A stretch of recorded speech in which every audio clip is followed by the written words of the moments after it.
Hello viewer, welcome back to our channel maths zone with PP. मैं संजीव कुमार आज आपको class 12 की अर्थशास्त्र बुक 2 की चैप्टर 4 जो हमारी राष्ट्रीय आय की आकलन की विधियां हैं उसकी डिटेल जानकारी देता हूं और उससे रिलेटेड सारी इम्पोर्टेंट पॉइंट्स बताता हूं। तो आइए स्टार्ट होते हैं अब।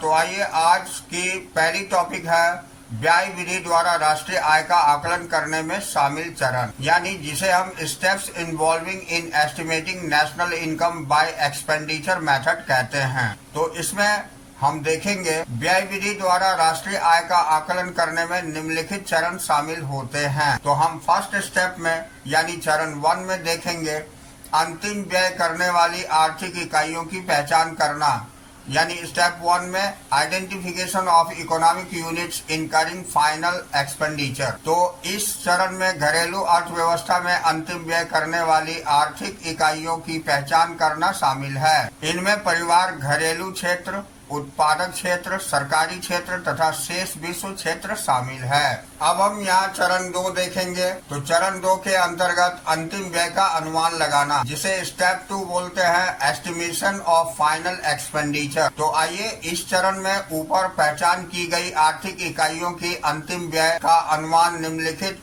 प्रकार से 4 भागों में लगाया जाता है। तो वो है, पहला निजी अंतिम उपभोग व्यय, दूसरा सरकारी अंतिम उपभोग व्यय, तीसरा सकल घरेलू पूंजी निर्माण और चौथा शुद्ध निर्यात है। तो इन घटकों का कुल योग जीडीपी एमपी कहलाता है। अब चरण 3 के अंतर्गत हम देखेंगे घरेलू आय की गणना अर्थात एनडीपी एफसी की गणना करना, यानी स्टेप 3 के अंतर्गत calculation of domestic income namely NDPFC. अब घरेलू आय का अनुमान लगाने के लिए जीडीपीएमपी को एनडीपीएफसी में परिवर्तित करने की आवश्यकता होती है। इसके लिए जीडीपीएमपी में मूल्यह्रास तथा शुद्ध अप्रत्यक्ष करों को घटाया जाता है, जैसा कि हम यहाँ देख रहे हैं। एनडीपीएफसी बराबर होता है जीडीपीएमपी माइनस मूल्यह्रास माइनस शुद्ध अप्रत्यक्ष कर। अब हम स्टेप 4 देखेंगे, यानी चरण 4। तो राष्ट्रीय आय अर्थात एनएनपीएफसी की गणना करना, यानी स्टेप 4 के अंतर्गत कैलकुलेशन ऑफ नेशनल इनकम नेमली एनएनपीएफसी। राष्ट्रीय आय की गणना करने के लिए एनडीपीएफसी को एनएनपीएफसी में परिवर्तित करने के लिए विदेशों से प्राप्त शुद्ध कारक आय अर्थात एनएफआईए तथा एनडीपीएफसी में जोड़ने की आवश्यकता है। तो यहाँ हम देखेंगे एनएनपीएफसी बराबर होता है एनडीपीएफसी प्लस विदेशों से प्राप्त शुद्ध कारक आय। तो अगली टॉपिक है हमारी व्यय विधि संबंधी सावधानियां, जिसे हम प्रिकॉशंस रिगार्डिंग एक्सपेंडिचर मेथड बोलते हैं। व्यय विधि का प्रयोग करते समय निम्नलिखित सावधानियां आवश्यक है। तो यहाँ शामिल की जाने वाली मदें देखेंगे आइटम टू बी इंक्लूडेड, और यहाँ शामिल न की जाने वाली मदें जिसे हम item not to be included बोलते हैं। तो आइए इसमें हम पॉइंट सारी देखते हैं। तो पहला पॉइंट है अंतिम व्यय। कारण इसका ये शामिल करने वाली मदें हैं। तो यह वह व्यय है जो अंतिम वस्तुओं तथा सेवाओं पर खर्च किया जाता है और इसलिए इसे राष्ट्रीय आय लेखांकन में शामिल किया जाता है। अब शामिल न किए जाने वाले मदों में से पहली है मध्यवर्ती वस्तुओं तथा सेवाओं पर होने वाला व्यय। तो इसका कारण है कि इसका मूल्य अंतिम व्यय के मूल्य में शामिल किया जाता है। यदि इसे दोबारा शामिल किया गया तो व्यय को दोहरी गणना हो जाएगी। दूसरी पॉइंट है हमारी पुरानी वस्तुओं की बिक्री खरीद के लिए दिए जाने वाले कमीशन या दलाली पर किया गया व्यय। तो इसका कारण है पुरानी वस्तुओं की बिक्री या खरीद के लिए दिया जाने वाला कमीशन अर्थव्यवस्था में प्रदान की जाने वाली नई सेवाओं से संबंधित होता है। अब यहाँ दिया हुआ है कि पुरानी वस्तुओं पर किया जाने वाला व्यय जो मदें शामिल नहीं होती है, उसका कारण है इन वस्तुओं का मूल्य उसी वर्ष में शामिल कर लिया गया था जब इसका प्रारंभ में उत्पादन हुआ था एवं अंतिम प्रयोगकर्ताओं द्वारा उसे क्रय किया गया था। अब तीसरी पॉइंट है जो मदें शामिल होती है उसमें शेयर और बॉन्ड्स की बिक्री खरीद के लिए दी जाने वाली दलाली पर किया गया व्यय। इसका कारण है शेयर तथा बॉन्ड्स की बिक्री खरीद के लिए दी जाने वाली दलाली अर्थव्यवस्था में प्रदान की जाने वाली नई सेवाओं से संबंधित होती है। अब इधर शामिल नहीं किए जाने वाले मदों में से वित्तीय परिसंपत्तियों, शेयरों ऋण पत्रों तथा बॉन्डों की बिक्री पर किया जाने वाला व्यय। कारण इसका है ये केवल कागजी दावे हैं और इनका अंतिम वस्तुओं तथा सेवाओं के प्रवाह से संबंध नहीं होता। अब अगली पॉइंट हम देखेंगे। तो अगली पॉइंट, स्व उपभोग के लिए उत्पादित वस्तुओं पर होने वाले व्यय को शामिल किया जाता है के आरोपित मूल्य यानी अनुमानित मूल्य तथा जिन मकानों के मकान मालिक स्वयं रह रहे हैं उनके आरोपित किराए। इसका कारण है कि स्वयं के लिए किए गए उत्पादन को एक आर्थिक क्रिया माना जाता है। साथ ही मकानों के आरोपित किराए को भी शामिल किया जाना चाहिए। अब यहाँ हम देखते हैं जो हमारी शामिल नहीं की जाने वाली मदें हैं उसके अंतर्गत सरकार द्वारा हस्तांतरण भुगतान जैसे वृद्धावस्था पेंशन, छात्रवृत्ति आदि पर किया गया व्यय। कारण इसका है इन भुगतानों के कारण अर्थव्यवस्था में कोई मूल्य वृद्धि नहीं होती। तो इस तरह हमने देखा कि किन किन मदों को शामिल किया जाता है और किन किन मदों को शामिल नहीं किया जाता है। अब हम यहाँ व्यय विधि द्वारा राष्ट्रीय आय के आकलन से संबंधित कुछ उदाहरण नीचे दिए गए हैं जिसकी जानकारी लेंगे और जिसे उदाहरण को आप आसानी से सॉल्व कर सकेंगे। तो आइए हम इसकी कुछ देखते हैं। उदाहरण 5 में दिया हुआ है। अब हम देखेंगे व्यय विधि द्वारा राष्ट्रीय आय के आकलन से संबंधित कुछ उदाहरण नीचे दिए गए हैं, इसकी जानकारी लेंगे। तो आइए इसकी जानकारी लेते हैं। उदाहरण 5 में दिया गया है, कुछ मदें दी गई है जिस पर लाख रुपए में खर्च भी दी गई है। इसका सॉल्यूशन हम करते हैं। तो सॉल्यूशन करने से आप देखेंगे कि कारक लागत पर शुद्ध राष्ट्रीय उत्पाद निकालने के लिए हमने निजी अंतिम उपभोग व्यय प्लस सरकारी अंतिम उपभोग व्यय प्लस सकल घरेलू पूंजी निर्माण प्लस शुद्ध निवेश और माइनस स्थिर पूंजी का उपभोग माइनस अप्रत्यक्ष कर और प्लस आर्थिक सहायता और प्लस विदेशों से प्राप्त शुद्ध कारक आय। इसे करने से हमें कारक लागत पर शुद्ध राष्ट्रीय उत्पाद प्राप्त हो जाता है। तो ये प्लस करके और माइनस करके जो हमारी आंसर आएगी वो कारक लागत पर शुद्ध राष्ट्रीय उत्पाद यानी व्यय विधि द्वारा ये 730 लाख रुपए हो गई। ये हमारी एग्जाम्पल 5 हो। इसी तरह आप एग्जाम्पल 6 के द्वारा सकल घरेलू उत्पाद और कारक लागत दोनों जो है निकाले जा सकते हैं। तो उपरोक्त एग्जाम्पल 5 से 9 तक देखा, उनमें आसानी से आप बहुत सारी मदों को जिसे ऐड की जाती है और जिसे माइनस की जाती है उसका उपयोग करके आप उस एग्जाम्पल को आसानी से सॉल्व कर सकते हैं। तो आइए हम इससे आगे चैप्टर के पॉइंट्स पर आते हैं। तो चैप्टर की अगली पॉइंट है हमारी तीनों विधियों का आपस में मेल। ये बहुत ही इम्पोर्टेंट है क्योंकि इसमें तीनों का कंपैरिजन के साथ में तीनों की मेन डिस्क्रिप्शंस दी गई है। ये जानना अति आवश्यक है। तो जिसे हम रिकॉन्सिलेशन ऑफ 3 मेथड्स बोलते हैं। तो आइए इसकी जानकारी लेते हैं। तो इसमें पहला है त्रिपक्षीय समरूपता यानी ट्रिपल आइडेंटिटी।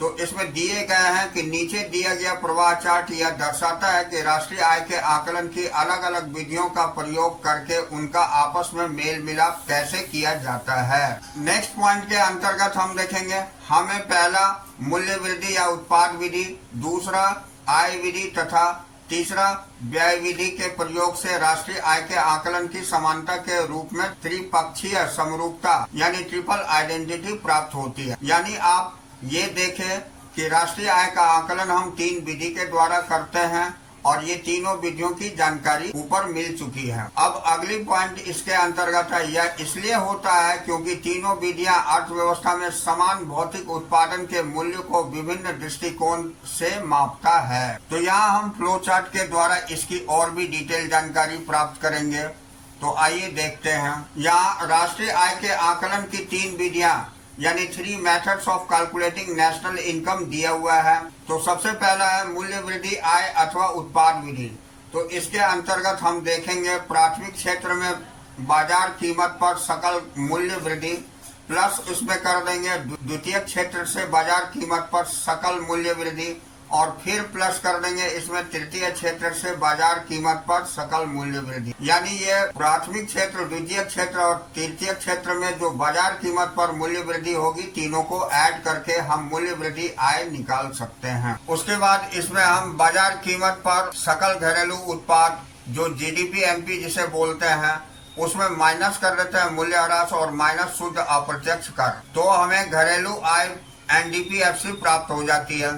अब उसमें हम प्लस कर देते हैं विदेशों से प्राप्त शुद्ध कारक आय, तो हमारी कारक लागत पर शुद्ध राष्ट्रीय आय जिसको हम NNP-FC बोलते हैं, ये प्राप्त हो जाती है। अब हम दूसरी तरफ देखेंगे आय विधि। तो आय विधि के अंतर्गत कर्मचारियों का पारिश्रमिक में प्लस करते हैं प्रचालन अधिशेष, जिसके अंतर्गत लगान प्लस रॉयल्टी प्लस ब्याज प्लस लाभ आ जाती है, और उसके साथ हम ऐड कर देते हैं स्वनियोजितों की मिश्रित आय। तो इससे हमें घरेलू आय प्राप्त हो जाती है जिसे हम NDP-FC बोलते हैं, और इसके अंतर्गत प्लस कर देते हैं विदेशों से प्राप्त शुद्ध कारक आय, तो हमें कारक लागत पर शुद्ध राष्ट्रीय आय जिसे हम NNP-FC बोलते हैं, ये प्राप्त हो जाती है। अब तीसरी मेथड हमारी है व्यय विधि। तो व्यय विधि के अंतर्गत हम निजी अंतिम उपभोग व्यय के साथ प्लस कर देते हैं सरकारी अंतिम उपभोग व्यय को, और फिर प्लस कर देते हैं सकल घरेलू पूंजी निर्माण को, और प्लस कर देते हैं शुद्ध निर्यात को, तो हमें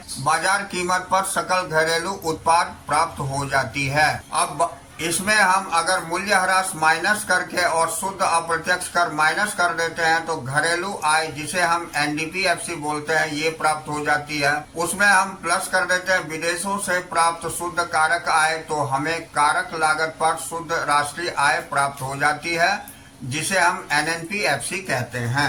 तो यहाँ देखिए, अब हम अगली पॉइंट जो हमारी त्रिपक्षीय समरूपता दर्शाने वाला एग्जाम्पल है, उसकी थोड़ी सी जानकारी ले लेते हैं, जिसे हम इलस्ट्रेशन शोइंग ट्रिपल आइडेंटिटी बोलते हैं।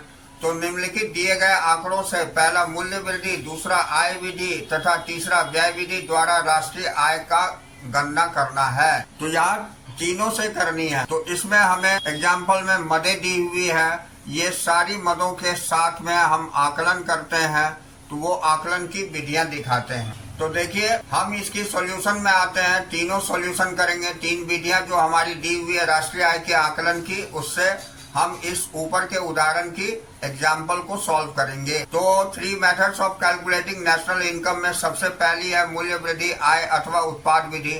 तो इसके अंतर्गत जो भी हमें दिए हुए हैं, ये करोड़ में दिए हुए हैं। तो ये सबसे पहले प्राथमिक क्षेत्र में बाजार कीमत पर सकल मूल्य वृद्धि जो 1500 करोड़ दिए हुए हैं, उसके साथ हम जोड़ देते हैं 2400 करोड़ रुपए। ये द्वितीय क्षेत्र में बाजार कीमत पर सकल मूल्य वृद्धि है, और इसके साथ फिर हम 1100 रुपए जोड़ते हैं जो तृतीय क्षेत्र में बाजार कीमत पर सकल मूल्य वृद्धि दिया हुआ है। कुल मिलाकर के ये 5000 करोड़ रुपए हो गए जो बाजार कीमत पर सकल घरेलू उत्पाद कहा जाता है। अब इसके बाद इसमें माइनस 400 करोड़ जो मूल्यह्रास हुआ और माइनस 600 करोड़ जो शुद्ध अप्रत्यक्ष कर है, तो हमें घरेलू आय जो 4000 करोड़ रुपए हो गई।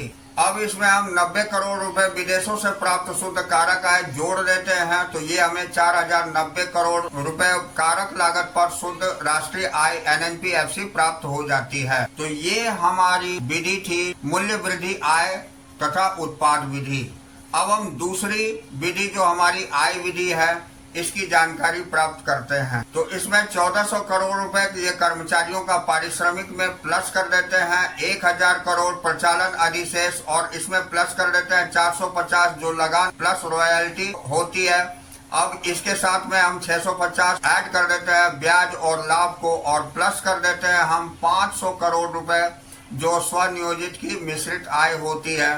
तो हमें प्राप्त हो जाती है घरेलू आय जो कि हमारी 4000 करोड़ रुपए है, जो यहाँ पर भी हम देख सकते हैं, ये बिल्कुल सेम है। अब इसमें प्लस हम कर देते हैं 90 करोड़ रुपए जो विदेशों से प्राप्त शुद्ध कारक आय है, जो कि हमने यहाँ भी किया हुआ है। तो ये 4090 करोड़ कारक लागत द्वारा शुद्ध राष्ट्रीय आय जिसे हम NNPFC बोलते हैं, ये प्राप्त हो जाती है, जो यहाँ भी प्राप्त हुई है। अब हम तीसरी विधि देखेंगे। तो तीसरी विधि हमारी व्यय विधि है। तो व्यय विधि के अंतर्गत 3400 करोड़ रुपए ये निजी अंतिम उपभोग व्यय है। इसमें हम प्लस कर देते हैं 550 करोड़ सरकारी अंतिम उपभोग व्यय को, और प्लस कर देते हैं हम 1200 करोड़ सकल घरेलू पूंजी निर्माण को, और प्लस कर देते हैं हम ये माइनस 150 हो जाती है शुद्ध निर्यात। तो इस तरह बाजार कीमत पर सकल घरेलू उत्पाद जो हमारी 5000 है ये प्राप्त हो जाती है। अब इसके बाद हम इसमें माइनस 400 करोड़ कर देते हैं मूल्यह्रास, और माइनस 600 करते हैं शुद्ध अप्रत्यक्ष कर, तो हमारी 4000 करोड़ रुपए घरेलू आय प्राप्त हो जाती है, जो कि आप इधर देख सकते हैं हमें। अब इसमें हम 90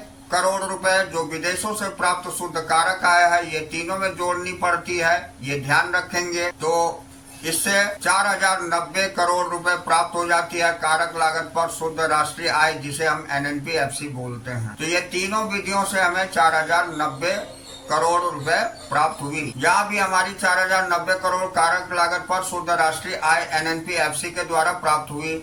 तो इस तरह हमने देखा कि तीनों विधियों से हमें सेम आंसर आ गई राष्ट्रीय आय को निकालने के लिए। अब हम अगली पॉइंट देखेंगे। तो हमारी अगली पॉइंट है राष्ट्रीय आय का आकलन करते समय विभिन्न मदों का व्यवहार, यानी treatment of different items while estimating national income. तो इसमें हम देखेंगे सम्मिलित न की जाने वाली मदें और उसके कारण। तो यहाँ देखिए, सबसे पहले है विदेशों से उपहार। ये स्थानांतरण भुगतान है और इसलिए इन्हें राष्ट्रीय आय में सम्मिलित नहीं किया जाता है। दूसरी है बेरोजगारी भत्ता। यह उन व्यक्तियों को उपलब्ध होता है जो बेरोजगार हैं, अतः यह केवल हस्तांतरण भुगतान है, इसलिए इसे राष्ट्रीय आय में सम्मिलित नहीं किया जाता है। अब तीसरी पॉइंट है सुनामी पीड़ितों की आर्थिक सहायता। तो इसे राष्ट्रीय आय में इस कारण सम्मिलित नहीं किया जाता क्योंकि यह हस्तांतरण भुगतान है। चौथा है एक जलपान गृह द्वारा सब्जियों की खरीद। तो यह मध्यवर्ती उपभोग होने के कारण इसे राष्ट्रीय आय में सम्मिलित नहीं किया जाता है। अब पांचवा है एक फैक्ट्री का बिजली पर खर्च। ये भी मध्यवर्ती उपभोग होने के कारण इसे राष्ट्रीय आय में सम्मिलित नहीं किया जाता है। छठा है गृहस्थ द्वारा अवकाश के समय में अपने बगीचों में सब्जियां उगाना। ये परंपरावश इन क्रियाओं द्वारा मूल्य वृद्धि को राष्ट्रीय आय उत्पाद में सम्मिलित नहीं किया जाता है। सातवां हमारी गृहिणियों द्वारा प्रदान की गई सेवाएं, इन्हें राष्ट्रीय आय के आकलन में सम्मिलित नहीं किया जाता है क्योंकि इन सेवाओं के बाजार मूल्य को ज्ञात नहीं किया जा सकता और ये सेवाएं आय प्राप्त करने के उद्देश्य से अर्पित नहीं की जाती। आठवां हमारी है एक व्यक्ति द्वारा विदेशों में काम करने वाले अपने पुत्र से प्राप्त राशि। तो इसे भारत की राष्ट्रीय आय में सम्मिलित नहीं किया जाएगा क्योंकि यह एक प्रकार से हस्तांतरण आय है। अब नौवीं है एक मोटरसाइकिल खरीदने के लिए एक मित्र को दिए गए ऋण से प्राप्त ब्याज। इसे राष्ट्रीय आय में सम्मिलित नहीं किया जाता क्योंकि ऋण का प्रयोग उत्पादन उद्देश्य के लिए नहीं किया गया है। अब 10वां है निगम लाभ कर। तो इसे राष्ट्रीय आय के आकलन में सम्मिलित नहीं किया जाता क्योंकि यह लाभ में से हस्तांतरण भुगतान के रूप में सरकार को प्रवाहित होता है। अब नोट के अंतर्गत हम देखते हैं यदि किसी संख्यात्मक प्रश्न में लाभ ज्ञात नहीं है तो इसके मूल्य को लाभांश और अवितरित लाभ तथा निगम लाभ कर को जोड़कर प्राप्त कर सकते हैं। फिर भी यदि प्रश्न यह है कि राष्ट्रीय आय के आकलन में निगम कर को समझे तो इस प्रश्न का उत्तर उपरोक्त बिंदु X से दिया गया है। अब हम आगे देखेंगे राष्ट्रीय आय के आकलन में निम्नलिखित मदों को सम्मिलित किया जाता है। तो इसमें सम्मिलित की जाने वाली मदें हम देखेंगे जो कि टू बी इंक्लूडेड है। तो पहला होता है सैनिक तथा सुरक्षा सेवाएं यानी डिफेंस एंड सिक्योरिटी सर्विसेज। देश के कानून तथा व्यवस्था तथा सुरक्षा आदि को बनाए रखने में रक्षा कर्मियों, पुलिस कर्मियों, न्यायाधीशों तथा अन्य कर्मचारियों की सेवाएं। इसका कारण हम बताते हैं। तो इन व्यक्तियों की सेवाओं का कुछ अंश तक मध्यवर्ती तथा अंतिम सेवाएं माना जा सकता है। जब ये सेवाएं नागरिकों की रक्षा करती है तो उनके जान माल की रक्षा करती है तो इसे अंतिम सेवाएं माना जाता है। दूसरी ओर जब ये सेवाएं देश के उद्यमों के उत्पादन जारी रखने के लिए उचित वातावरण प्रदान करती है तो इसे मध्यवर्ती सेवाएं कहा जाता है। परंतु यह कहना कठिन होता है कि कौन सी सेवाओं को मध्यवर्ती सेवा या अंतिम सेवाएं कहा जाए। इसलिए इन परंपरागत सेवाओं को अंतिम सेवाएं माना जाता है और राष्ट्रीय आय में सम्मिलित किया जाता है। अब हम दूसरी पॉइंट देखेंगे, सरकार द्वारा निःशुल्क प्रदान की गई सेवाएं। तो सरकार द्वारा जनता को निःशुल्क प्रदान की गई सेवाएं जैसे निःशुल्क शिक्षा, चिकित्सा तथा सड़क की रोशनी पर किए गए व्यय आदि को राष्ट्रीय आय में शामिल किया जाता है, क्योंकि इन पर किया गया व्यय सरकारी अंतिम उपभोग व्यय का अंग है। तीसरी पॉइंट देखेंगे, भविष्य निधि में नियोक्ताओं यानी एम्प्लॉयर्स का योगदान। इसे राष्ट्रीय आय में सम्मिलित किया जाता है क्योंकि मालिकों द्वारा इसका भुगतान मजदूरों की ओर से सामाजिक सुरक्षा के रूप में किया जाता है। अब चौथी पॉइंट है, भारत में विदेशी दूतावासों को किराए पर दिए गए भवन का किराया जिन्हें भारतीय निवासी प्राप्त करते हैं। यह शेष विश्व से प्राप्त आय है तथा विदेशों से प्राप्त शुद्ध कारक आय का एक भाग है। इसे राष्ट्रीय आय में सम्मिलित किया जाता है। अब पांचवा है, लंदन में स्थित एक भारतीय बैंक की शाखा द्वारा अर्जित लाभ। इसे राष्ट्रीय आय में सम्मिलित किया जाता है क्योंकि यह विदेशों से प्राप्त शुद्ध कारक आय का एक भाग है। छठा है, पाकिस्तान के दूतावास में काम कर रहे भारतीय कर्मचारियों द्वारा प्राप्त मजदूरी। क्योंकि पाकिस्तान के दूतावास में काम करने वाले भारतीय कर्मचारी भारत के सामान्य निवासी हैं, इस कारण इसे राष्ट्रीय आय में सम्मिलित किया जाता है। अब सातवां है, विदेशी तकनीकी विशेषज्ञों के वेतन या गैर निवासियों को दी जाने वाली कारक आय के रूप में राष्ट्रीय आय को कम करती है। अब अगली है, एक भारतीय नागरिक द्वारा एक विदेशी वित्तीय फर्म में निवेश से प्राप्त लाभांश, तो इसे भारत की राष्ट्रीय आय में सम्मिलित किया जाएगा क्योंकि यह विदेशों से प्राप्त शुद्ध कारक आय का एक भाग है। अब इसमें हम महत्वपूर्ण अवधारणाएं जिसको इम्पोर्टेंट कंसेप्ट बोलते हैं उसकी जानकारी लेते हैं। तो एक आधारभूत प्रश्न जिसको फंडामेंटल क्वेश्चंस बोलते हैं। तो पहला है, कभी कभी यह तर्क दिया जाता है कि राष्ट्रीय आय उत्पाद की गणना में केवल उन्हीं वस्तुओं के उत्पादन को शामिल किया जाए जो कि बाजार के माध्यम से उत्पादकों से उपभोक्ताओं तक पहुंची है। अब दूसरा है, परंतु इस पाठ्यक्रम के लेखकों के अनुसार यह धारणा गलत है। मान लीजिए कि एक अर्थव्यवस्था में केवल खेती ही एकमात्र उत्पादन क्रिया है। अब यह भी मान लीजिए इस अर्थव्यवस्था में सभी कृषक स्व उपभोग के लिए उत्पादन करते हैं। वे अपने उत्पादन को बाजार में नहीं बेचते क्योंकि उत्पादन केवल इतना होता है कि वह कृषक परिवार के उपभोग के लिए ही पूरा होता है। अब अगली पॉइंट, अतः बिना बाजार के लेन देन के अंतिम वस्तुओं जैसे चावल और गेहूं का उपभोग होता है।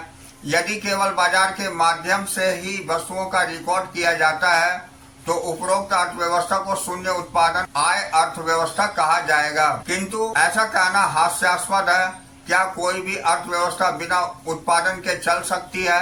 शायद कभी नहीं। अब अगली पॉइंट है, यह बात दृढ़ता से कही जा सकती है कि कृषकों द्वारा स्व उपभोग के लिए उत्पादित की गई वस्तुओं के आरोपित मूल्य यानी इम्पुटेड वैल्यूज को परंपरागत राष्ट्रीय आय की गणना में शामिल किया जाता है। अब हम अगली पॉइंट देखेंगे, क्या करें क्या ना करें। तो आइए इसकी डिटेल जानकारी लेते हैं, डूज एंड डोंट्स। तो पहली पॉइंट है, इसमें अवश्य ध्यान देना चाहिए कि सरकारी क्षेत्र में मूल्य वृद्धि केवल कर्मचारियों के पारिश्रमिक के बराबर होती है। इसका कारण यह है कि सरकारी क्षेत्र में लगान तथा ब्याज संबंधी आंकड़े उपलब्ध नहीं होते तथा सरकारी क्षेत्र से लाभ उत्पन्न नहीं होता क्योंकि जो कुछ उत्पादन किया जाता है वह सामूहिक उपभोग के लिए होता है तथा उसकी बाजार में बिक्री नहीं की जाती। अब दूसरी बात स्मरण रहे कि जब मकान स्वयं में रहने के लिए होते हैं तो इसे आय सृजित करने वाली परिसंपत्ति माना जाता है।